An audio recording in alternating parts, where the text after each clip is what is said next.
Meanwhile, this is just one example of the many violent crimes happening throughout the metro this year. The rise of these crimes is a problem Operation LeGend was created to help solve. Operation LeGend was named after 4-year-old LeGend Taliaferro, who was shot and killed in Kansas City in June. The federal operation to combat crime began here and then expanded to several other cities across the nation. But now that those federal agents have returned home, the initiative is entering a new phase. 41 Action News reporter Sarah PLAKE joins us with more on what that phase will look like. Sarah? Officials say they kept the promises they made on how Operation LeGend would work. They're reporting a downward trend in crime, and they hope that the community works to keep it that way.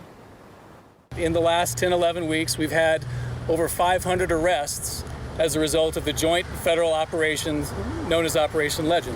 Operation LeGend began on July 8th. Since then, officials say of the 500 arrested in the area, 126 are facing federal charges, mostly for illegal gun crimes, as well as drug trafficking and violence. The U.S. Attorney's Office does not track what happens to the rest of them. And federal agents helped police get nearly 180 illegal guns off the streets. 37 people are suspects in homicides, 29 homicide cases were cleared, and federal agents helped police get nearly 180 illegal guns off the streets. It's not that we couldn't handle the work, but look at how much faster the work happened and how much better the work happened overall because we had these resources. Chief of KCPD Rick Smith says over the last 10 weeks, homicides are down 22% and non-fatal shootings are down 24%. The 200 federal agents who came to Kansas City are gone, but officials stress the work continues. But I recognize that we have to continue to do more.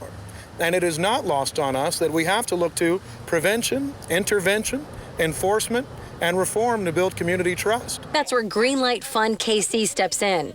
One area that came out that was not getting enough investment that we heard from the schools was school-based mental health and social emotional learning for students. Greenlight Fund KC is a nonprofit that helps direct funds to underserved communities. They're bringing in 2 mental health programs out of Chicago, Becoming a Man, BAM, and Working on Womanhood, WOW. They're starting in the Hickman Mills School District first. We saw that they were getting, for the young men in the program for BAM, there was a 50% decrease in violent crime arrest, a 35% decrease in crime arrests overall.